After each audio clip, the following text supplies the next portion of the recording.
കേരള സർവകലാശാലയിലെ ഉത്തരക്കടലാസുകൾ നഷ്ടമായ സംഭവത്തിൽ അധ്യാപകന് സംഭവിച്ചത് ഗുരുതര വീഴ്ചയെന്ന് കണ്ടെത്തൽ. അധ്യാപകനെതിരെ അച്ചടക്ക നടപടിയെടുക്കാൻ ആലോചന.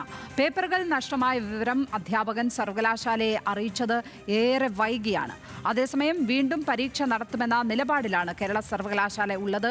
വീഴ്ച വരുത്തിയ ഉദ്യോഗസ്ഥർക്കെതിരെ നടപടി ആവശ്യപ്പെട്ട് ഗവർണർക്കും ഉന്നത വിദ്യാഭ്യാസ മന്ത്രിക്കും KSU പരാതി നൽകി. വിവരങ്ങളുമായി ഹാൻസ് ജോൺ തിരുവനന്തപുരത്ത് നിന്ന് ചേരുകയാണ്. ഹാൻസ്, ഞാൻ മനസ്സിലാക്കുന്നത് MBA പരീക്ഷയുടെ ഉത്തരക്കടലാസുകളാണ് ഇതുപോലെ കാണാതായിരിക്കുന്നത്. ഈ ഉത്തരക്കടലാസുകൾ എന്നാണ് കാണാതായിരിക്കുന്നത്? എന്നാണ് ഈ കാണാതായി എന്നുള്ള കാര്യം അധ്യാപകൻ അറിയിച്ചിരിക്കുന്നത് യൂണിവേഴ്സിറ്റിയെ?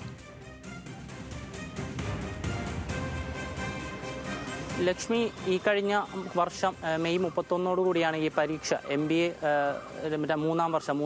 രണ്ടാം വർഷത്തിലെ 3ാം സെമസ്റ്റർ പരീക്ഷയിലെ പ്രൊജക്ട് ഫിനാൻസ് എന്ന പരീക്ഷയുടെ ഉത്തരക്കടലാസാണ് ഇപ്പോൾ കാണാതായിരിക്കുന്നത്. ഇത് എപ്പോഴാണ് മിസ്സായതെന്നോ എവിടെ വെച്ചാണോ മിസ്സായതെന്നോ ഔദ്യോഗികമായ ഒരു പ്രതികരണം സർവകലാശാലയുടെ ഭാഗത്തു നിന്ന് ലഭ്യമായിട്ടില്ല. പക്ഷേ നമുക്ക് ലഭിക്കുന്ന വിവരമനുസരിച്ച് പാലക്കാടിൽ നിന്ന് യാത്ര ചെയ്യുന്ന മധ്യയാണ് അധ്യാപകന്റെ പക്കൽ നിന്നും ഇത്തരത്തിൽ ബൈക്കിൽ നിന്ന് ഉത്തരക്കടലാസുകൾ നഷ്ടപ്പെടുന്നത്. പിന്നീട് അത് സർവകലാശാലയെ അറിയിക്കുകയും തുടർന്ന് സർവകലാശാലയാണ് ഇപ്പോൾ പരീക്ഷ നടത്തിപ്പെന്നൊരു തീരുമാനത്തിലേക്ക് എത്തിച്ചേർന്നിരിക്കുന്നത്. കഴിഞ്ഞ ദിവസം ഗവർണറുടെ അടക്കം നേതൃത്വത്തിൽ യോഗം ചേർന്നു. ഇതിനുശേഷം ചേർന്ന സിൻഡിക്കേറ്റ് യോഗമാണ്, VCയുടെ നേതൃത്വത്തിലുള്ള സിൻഡിക്കേറ്റ് യോഗമാണ് ഇപ്പോൾ പരീക്ഷാ നടത്തിപ്പുമായി മുന്നോട്ട് പോകണം എന്ന തീരുമാനത്തിലേക്ക് എത്തിയിരിക്കുന്നത്. നമ്മൾ അല്പസമയം മുമ്പ് ഔദ്യോഗിക വൃത്തങ്ങളോട് സംസാരിച്ചിരുന്നു. ഇപ്പോൾ ഏറ്റവും പുതുതായി നൽകുന്ന വിവരമനുസരിച്ച് പരീക്ഷ നടത്തിപ്പായി മുന്നോട്ട് തന്നെ പോകാനാണ് തീരുമാനം. അതുകൂടാതെ തന്നെ ഈ അധ്യാപകനെതിരെ ഉത്തരക്കടലാസുകൾ നഷ്ടപ്പെടുത്തിയ സാഹചര്യത്തിൽ അധ്യാപകനെതിരെ പോലീസിൽ പരാതി നൽകുന്നുണ്ട്. ഇതുകൂടാതെ തന്നെ അദ്ദേഹത്തിനെതിരെ അച്ചടക്ക നടപടികളുണ്ടാകും.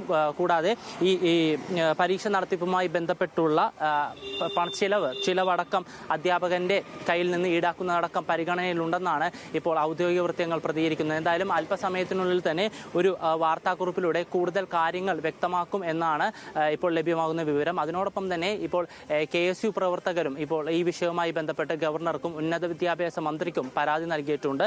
കൃത്യമായ അന്വേഷണം നടത്തി അതിൽ കർശനമായ നടപടി സ്വീകരിക്കണമെന്നാണ് KSU ആവശ്യപ്പെട്ടിരിക്കുന്നത്. അതിനോടൊപ്പം തന്നെ വീഴ്ച വരുത്തിയ ഉദ്യോഗസ്ഥർക്കെതിരെ നടപടിയെടുക്കണമെന്നും ആവശ്യമുണ്ട്. എന്തായാലും വരും മണിക്കൂറുകളിൽ കൂടുതൽ വിവരങ്ങൾ ഈ കേസുമായി ബന്ധപ്പെട്ട് പുറത്തു വരും എന്നാണ് നമുക്ക് ലഭിക്കുന്ന വിവരം. ലക്ഷ്മി.